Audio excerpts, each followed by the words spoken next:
This is my first attempt at building a cable launch coaster. It's been going pretty well. I mean, I looked all over YouTube to get an idea of how I wanted the gearbox to work, how I wanted the cable to connect to the coaster car, what type of cable I wanted to use, which, by the way, thank you to Calm Prisoner.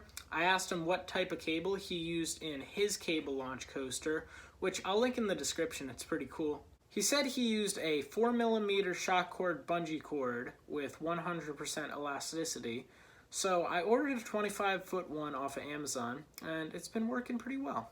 I used scissors to cut it to the exact length that I needed for the second launch, which I actually built first since it was on the ground level. And after that, I used the rest of the cable for this, the first launch, and rather than cutting off all the excess, I just kind of wrapped it around the back of the gearbox, so that way I didn't have to cut it, in case I wanted to use it for something else. I used the rubber band trick on the bottom of the car again, just to keep the catch car from getting stuck. And this was necessary this time because without it, sometimes the car would overshoot the cable and not fully hook on, so the cable would just kind of leave it behind when it launched. But that was my solution to that problem. This rubber band trick is very versatile. I've used it in many different circumstances. So if anyone was wondering, here's how I do it. What I do is I start by detaching the nose from the front of the car, and I wrap the rubber band around it, and I leave like a good amount of stretchiness out of the front.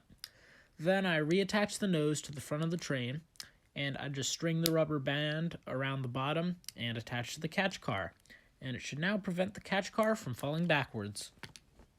The first launch is sort of inconsistent as of now. Sometimes it'll zoom right through the Immelmann, and sometimes it'll just barely make it through. So I'm trying to work that out. When I program the launches to be automated with the EV3 Mindstorms, everything will run exactly the same every time.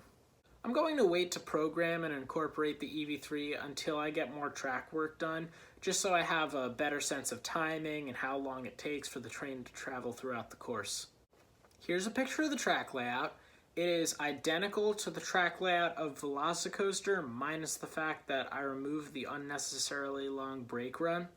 But there is a good chance that I will have to alter a few elements just for momentum's sake. I'll post the next update once I have all the track work up to the second launch done, and I might have some of the programming done by then. That's all for now. See ya.